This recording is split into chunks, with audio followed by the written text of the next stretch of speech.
السلام علیکم ورحمۃ اللہ وبرکاتہ۔ کیا آپ نے کبھی سنا ہے کہ اسلام میں ایک ایسا نکاح بھی موجود ہے جو صرف چند گھنٹوں یا دنوں کے لیے کیا جاتا ہے؟ کیا ایک عورت اور مرد وقتی طور پر شادی کر کے چند لمحات ساتھ گزار کر پیسے لے کر الگ ہو سکتے ہیں؟ اور کیا واقعی اسلام نے اس کی اجازت دی ہے؟ یہ سوال صرف آج کے دور کا نہیں بلکہ صدیوں سے علماء، فقہاء اور عام لوگوں کے درمیان زیر بحث رہا ہے۔ آج ہم بات کریں گے نکاح متع پر، ایک ایسا موضوع جو نہ صرف متنازع ہے بلکہ امت مسلمہ کے درمیان اختلافات کی بڑی وجہ بھی رہا ہے۔ کیا نکاح متع واقعی اسلام کا حصہ ہے؟ کیا یہ وقتی نکاح آج بھی جائز ہے یا یہ ایک وقتی رعایت تھی جو ایک خاص زمانہ میں ایک خاص مجبوری کے تحت دی گئی تھی؟ کیا قرآن و سنت میں اس کی کوئی اصل موجود ہے؟ آج کی اس ویڈیو میں ہم تمام سوالات کی تحقیق پر مبنی جواب پیش کریں گے۔ آئیے جذبات سے نہیں دلائل سے بات کرتے ہیں۔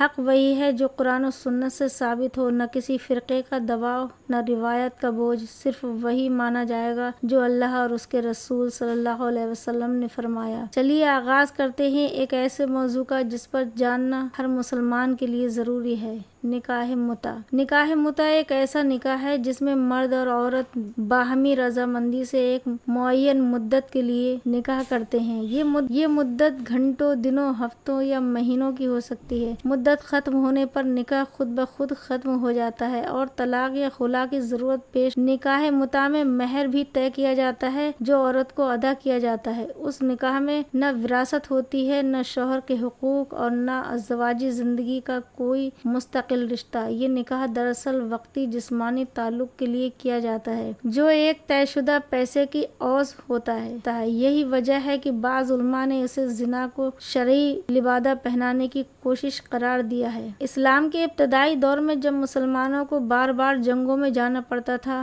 اور وہ لمبے وقت تک گھروں سے دور رہتے تھے تو اس وقت بعض مواقع پر متع کی عارضی اجازت دی گئی۔ یہ اجازت مجبوری کے تحت دی گئی تھی، نہ کہ بطور مستقل نظام۔ جیسے کہ ابتدا میں شراب پر مکمل پابندی نہیں تھی، ویسے ہی متع پر بھی ابتدائی میں کلی طور پر پابندی نہیں تھی۔ رسول صلی اللہ علیہ وسلم نے بعض جنگی مواقع پر متع کی عارضی اجازت دی، لیکن بعد میں آپ صلی اللہ علیہ وسلم نے خود ہی اسے ہمیشہ کے لیے ممنوع قرار دے دیا۔ چند صحابہ کرام سے بھی یہ روایت ملتی ہے کہ متع ابتدائی طور پر جائز تھا، لیکن پھر خود رسول اللہ صلی اللہ علیہ وسلم نے اسے ہمیشہ کے لیے حرام کر دیا۔ اس پر بعد میں کچھ لوگوں نے اعتراض کیا، لیکن حقیقت یہی ہے کہ اسلام نے متع کو بطور نکاح قبول نہیں کیا۔ اب آتے ہیں قرآن کی طرف۔ کیا قرآن مجید میں نکاح متع کی اجازت ہے؟ بعض لوگ سورہ نساء کی آیت نمبر 24 کو متع کی دلیل کے طور پر پیش کرتے ہیں۔ آیت کا ترجمہ ہے، پس جن عورتوں سے تم فائدہ اٹھاؤ انہیں ان کا مقرر کردہ مہر ادا کرو۔ یہاں فائدہ اٹھانے کا مطلب بعض لوگ صرف جنسی تعلق لیتے ہیں، حالانکہ عربی زبان میں یہ لفظ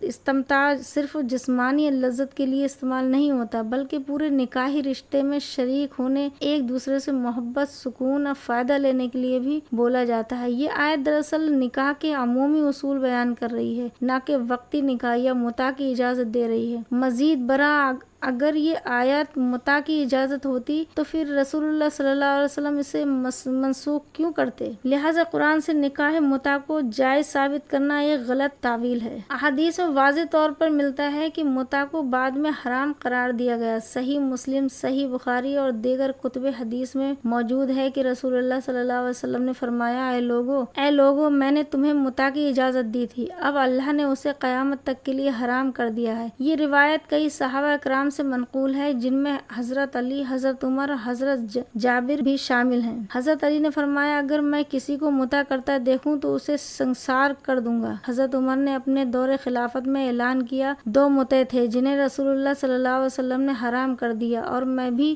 ان پر پابندی برقرار رکھتا ہوں، متع النساء اور متع الحج۔ یہ سب باتیں ہمیں بتاتی ہیں کہ متع کو اسلام میں بطور نکاح کبھی قبول نہیں کیا گیا۔ آج بعض فرقے متع کو جائز اور ثواب کا کام سمجھتے ہیں، اور اسے عام نکاح سے بھی افضل قرار دیتے ہیں۔ مگر اگر ہم قرآن و سنت اور صحابہ کرام کی گواہی دیکھیں تو صاف پتہ چلتا ہے کہ متع کا کوئی شرعی جواز باقی نہیں رہا۔ یہ نکاح نہیں بلکہ ایک خرید و فروخت کا معاہدہ ہے جس میں عورت کا احترام پامال ہوتا ہے، رشتے کی حرمت ختم ہو جاتی ہے اور نکاح جیسے پاکیزہ ادارے کو وقتی خواہشات کے تابع کر دیا جاتا ہے۔ اسلام نے نکاح کو سکون، محبت، رحمت اور نسل کی بقا کا ذریعہ بنایا، نہ کہ وقتی جسمانی تسکین کا ذریعہ۔ متع ان تمام اصولوں کے خلاف ہے جو قرآن نے نکاح کے لیے بیان کیے۔ متع اسلام کا حصہ نہیں ہے، یہ صرف ایک وقتی رعایت تھی جو اسلام کے ابتدائی دور میں دی گئی اور پھر ختم کر دی گئی۔ متع آج کے دور میں بھی وہی کچھ ہے جو پہلے تھا، عارضی، وقتی اور شرعی نکاح کے اصولوں سے دور۔ ہمیں چاہیے کہ ہم اپنے دین کو قرآن و سنت کی بنیاد پر سمجھیں، نہ کہ روایات، فرقوں یا جذبات کی بنیاد پر۔ اگر آپ کو یہ ویڈیو معلوماتی اور مفید لگی ہو تو اسے دوسروں کے ساتھ ضرور شیئر کریں۔ ایسے موضوعات پر مزید ویڈیو دیکھنے کے لیے چینل کو سبسکرائب کریں۔ اپنی رائے کمنٹ میں ضرور لکھیں۔ کیا آپ پہلے متع کے بارے میں یہ سب جانتے تھے؟ اسلام ایک مکمل دین ہے۔ آئیے ہم سب قرآن و سنت کی روشنی میں دین کو سمجھیں، اختلاف نہیں اتحاد پیدا کریں۔ اللہ ہمیں صحیح علم، فہم اور عمل کی توفیق عطا فرمائے، آمین۔ السلام علیکم ورحمۃ اللہ وبرکاتہ۔